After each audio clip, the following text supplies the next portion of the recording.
Probably the coolest place on earth when I was a kid was the arcade. Skateboard up to the mall and hang out and drink slushies. Hit on girls. You know, it was just awesome. Oh, no chucks in your face! This is room 103. This is the Offworld Arcade Workshop. For the most part, we just focus on the classics. My name's Behm, and I'm the owner of Offworld Arcade. I'm constantly working on these games to try to refurbish them and bring them back to life. And I'm going to start by messing around with some of those knobs and see if I can fix this vertical hold issue. There we go. Yeah. I think about this stuff all the time in my spare time, and like every moment I get, I'm dedicating to this project.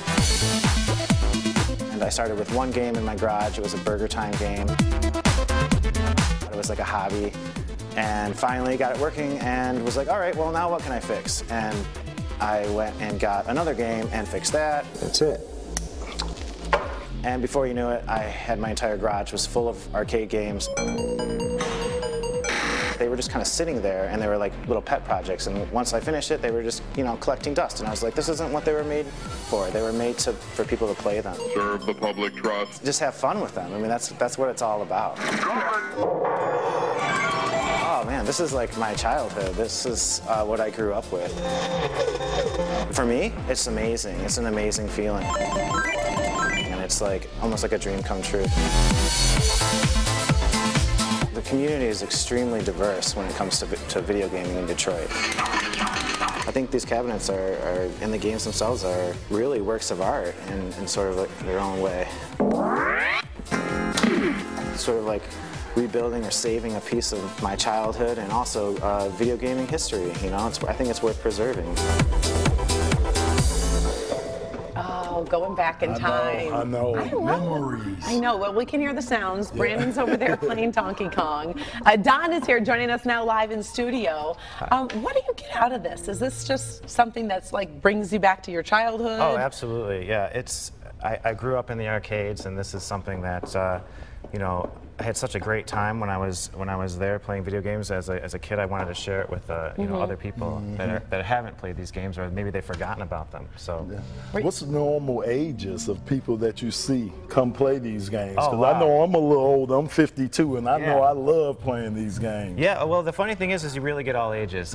You get parents coming with their kids, and there really is nothing better than seeing like a 10-year-old step up to one of these machines. They're just like in awestruck. You know, they look at them and then they realize that, wow, you know, like this is a real screen I'm standing in front of. I don't hold this in my hand. You know, like, it's really good. So now, is it hard to get the kids to like this older technology? No, that's the thing. Because I think it's still pretty darn cool. They really seem to enjoy it, and it's something that parents and kids can do together. And you know, nothing's more fun than schooling your son or daughter at a game. And the pattern on how to do it. Yeah.